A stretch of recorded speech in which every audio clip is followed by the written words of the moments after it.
Good afternoon, this is Avalon Caravan, off-grid in the UK. Just been watching a few of the off-grid videos recently, some particularly by Pixie Prepper, who I'll try and put a link if I can. I'm not great at this sort of thing. And it's the interesting question that, what is a prepper? Is it somebody who sort of stockpiles loads and loads of stuff in case disaster happens? Is it someone who's just prepared for what's going to happen in the world? Just let me adjust that a bit. Or is it just someone who is a little bit forward thinking? I don't class myself as a prepper. I'm prepared for eventualities. If food does become short, I have a little bit in the cupboards, not much, I must admit. I know how to look after myself as far as hunting's concerned and as far as gathering's concerned. I grow my own food. Just got a new plot actually on the farm where I am. And I think it's important that people sort of learn some of these sort of general skills that people have forgotten now, because everything comes pre-packaged. Hand somebody a bird, a duck, a chicken, and whatever else, and say, right, okay, there's your dinner. And there's not many people out there that would do that or would know where to even start. And it got me to thinking, do we need to get a few things put to one side? I've thought to myself, maybe, a few packs of beans in, maybe some sort of pilchards, this sort of thing, canned stuff that will survive enough for a month, just to keep you going, and not so much in case, things take a turn for the worst as far as society is concerned, because, I think that is not something that you need to sort of worry amazingly about. It's a possibility, but you can't live your life like that. It starts to take over your life in some respects.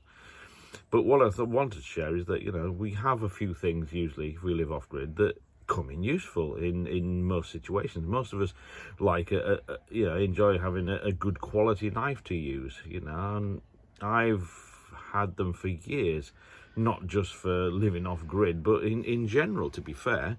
My first, one of my first was probably the good old Swiss Army knife. I mean, this is original. I bought it from a shop that was closing down. I got all the spares for that as well from the shop, so I've got a proper Swiss Army knife box of spares. So it's got all the springs, tweezers, toothpicks, you name it, they're all in there to keep this going. So I've got all those. The next one I really bought was the Mora knife. This was my first real proper, as I would call, hunting knife. This is the heavy duty companion. As you can see, it's very well used. I could do with sharpening that and cleaning it up a bit really, but comes with a nice little plastic sheath. I've used that for everything from butchering to cutting, from chopping, for the garden, you name it, I've used it for that. Cutting twine, you name it.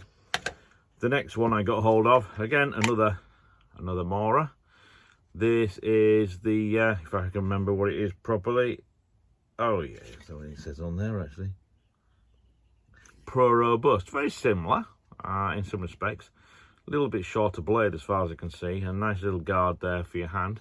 This is a lot cleaner. I've hardly used this. I think the only thing I've really used this one for at the moment was for when I was doing birch sap tapping in early spring.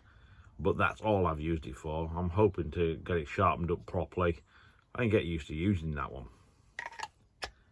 So that's my knives. I mean, I do have a couple of others. I've got a nice little hand-built Jedi Hodge knife, which never gets used. It's a pretty little knife, and I have an Opinel number 9, which I used in the garden, and I carry it around in my bee box when I'm looking after my bees.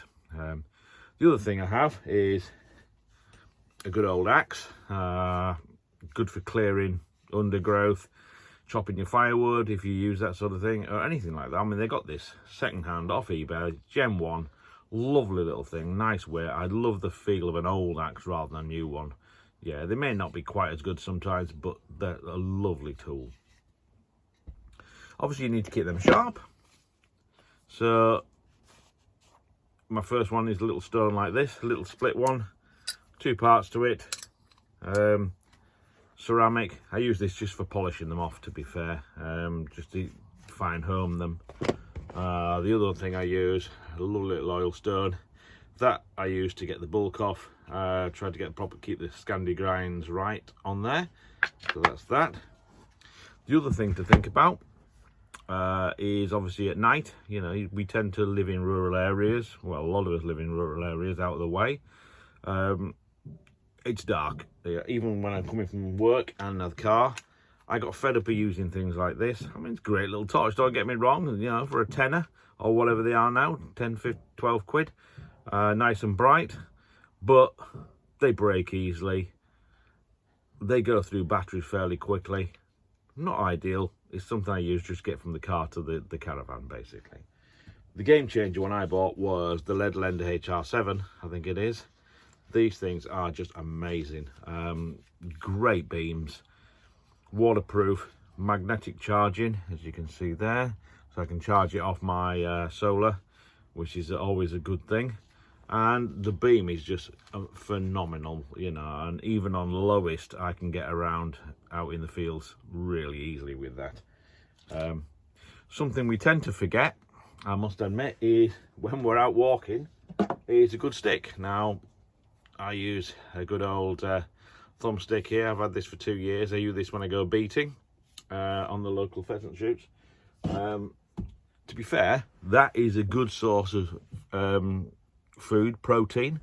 Usually you can get yourself some pheasant or partridge or pigeon or whatever from such as that. I mean, I do hunt myself, but that's just an added extra. Also, it gives you a little bit of cash to keep you going. In these times, a little bit of cash is always really good. Anyway, that was just some thoughts I had. Again, have a look at the Pixie Prepper stuff. She's talks some good stuff. She lives the life, which is always good. And it's worth a good look. Enjoy your day. Okay, bye.